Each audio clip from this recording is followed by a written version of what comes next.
That's what you get for having a dick in your ass. Should've used a condom. That's what you get for swallowing another man's load. A lubricated condom. How could you find love in a man's hairy ass? Take the Hershey Highway. Fudge packing man. Fudge packing man. A manly man. Okay. Remember the people you used to go to for good right-wing content back in the day? You know, the revisionist and the anti-Zionist activist right-wing types. You know, like Dennis Wise, David Duke, Ted Pike, Jeff Rentz, Brother Nathaniel, Eustace Mullins. You get the picture. If you were red-pilled before 2013, you know what I'm talking about. And then the alt-right showed up in 2016, and the shit posters came in and took over the dialectic. Now don't get me wrong, I like a bit of shit posting myself, and I also really like the esoteric type of humor that comes with it. But it was suspicious to me how seemingly overnight all anybody wanted to talk about was just IQ statistics and setting up an ethno-state. As far as the race realism stuff goes, well, obviously, like I've said before, there are differences between races, and obviously, you know, race is real. But some of the conclusions presented by the race realist community, for example, among the black community in the United States, completely ignores the subversive elements that's infiltrated the civil rights movement and completely politically and economically and socially subverted the black community. This, of course, is something that's heavily reinforced by a very well-organized set of Zog brainwashing that comes through the TV that reinforces the subversion of their culture and also reinforces their deep-seated envy of European success and culture. It's kind of like the way Ryan Dawson put it. It may be that race and genetics do play a role in IQ statistics, but many of these problems can also be explained through socio-economic means. It should also be noticed that before the civil rights movement, not only was the black family much more intact, but the black job rate also did a lot better. So economically, the black community actually did better before the civil rights movement. As for the whole ethno-state thing, it would be much more practical in my opinion to talk about and push the conversation towards setting up incentives economically and socially for white families to have more children and have bigger, stronger families. Such as what's going on in Israel as we speak. Israel has set up a lot of very interesting economic and social incentives for their citizens to have more children, and now we are seeing an ongoing baby boom among Israelis. Now, according to the lab who promotes mass migration, they say the reason why we need to flood in these migrants is because we need to replace the aging populations who aren't having as much children anymore. But we know now, as example with Israel, that setting up economic incentives for people to have more children does work. So why can't we do that in Western countries? Do the people who rule over us really view us as just pawns that need to be replaced when we don't fill a certain quota or whatever? When you push this question to them, you force them into a corner that forces them to admit what the real agenda is.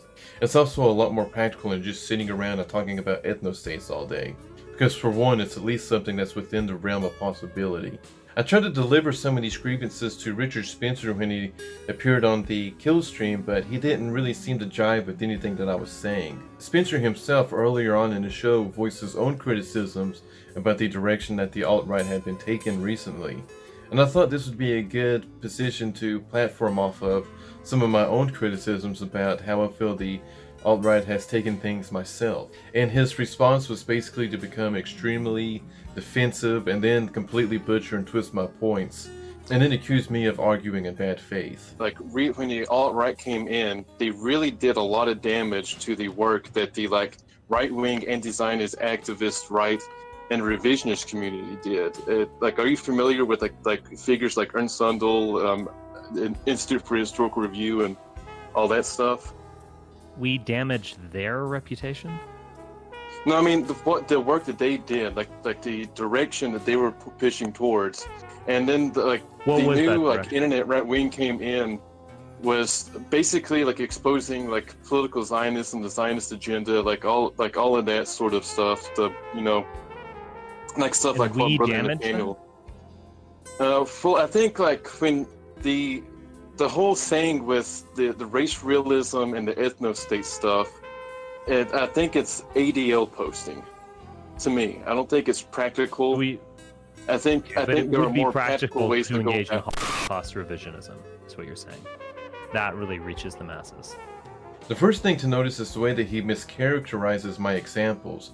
For example, I mentioned the revisionist community and the anti-Zionist right-wing activist types. And he then responds by simpling it down to just talking about the Holocaust, which seemed to be some kind of tactic that he wanted to use to twist my example into something that sounded more ridiculous, so that he can then just dismiss it as a nothing burger. This especially caught me off guard because I kind of figured he would be more familiar with what the revisionist community was, assuming that that was my only example to begin with. And I didn't really much know how to respond to it because can I go ahead and go on with my argument, or do I have to now explain to Richard Spencer what the revisionist community is? And if you're not familiar with the revisionist community, basically what they would do was they would primarily focus on World War I and World War II history and all the stuff in between as a framework to explain why we are where we are today, why the sexual revolution happened, why our foreign policy is co-opted by pro-Israel neocons, and it was very effective, and they exposed a lot of very interesting things. For example, The Unnecessary War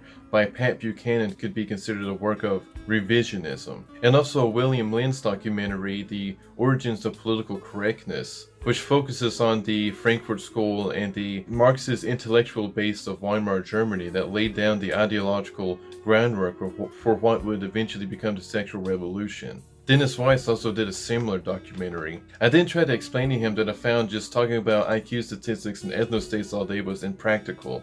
And then he responds to it by saying, "Oh, so you think then that talking about Holocaust revisionism is what's going to reach the masses?" Again, taking the strawman version of my argument that he created and threw back at me as a means to make what I'm trying to explain sound like something ridiculous. But even if that was my argument, then yes, I think that talking about Holocaust revisionism would reach people more than talking about setting up an ethno-state. He then goes on to justify the approach by explaining how the anti-Zionist feeling has been growing over the years, especially on the left. I'm guessing he's referring to the statements that Ilhan Omar made, but then she completely backpedaled on them, so I don't know. And maybe on the right you could say that it has been growing, especially among the younger generations.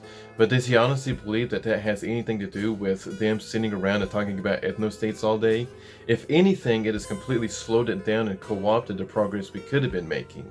So it's rich to me how he mocks the revisionist community as something that was never going to go anywhere, but sitting around on jack-off streams talking about ethno-states for 4 hours, yeah, that's totally going to change anything.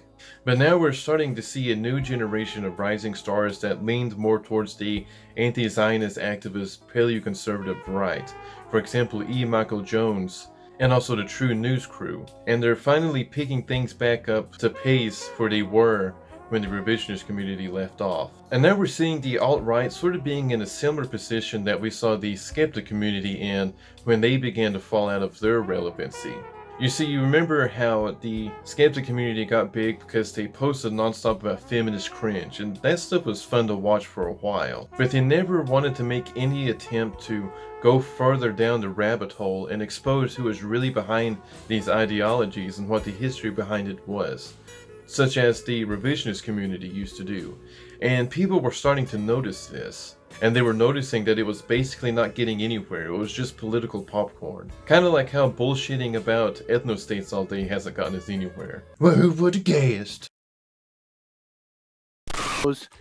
That's what you get for having a dick in your ass. Should've used a condom. That's what you get for swallowing another man's load. A lubricated condom. How could you find love in a man's hairy ass? Take the Hershey Highway. Fudge packing man. Fudge packing man. A manly man. Okay.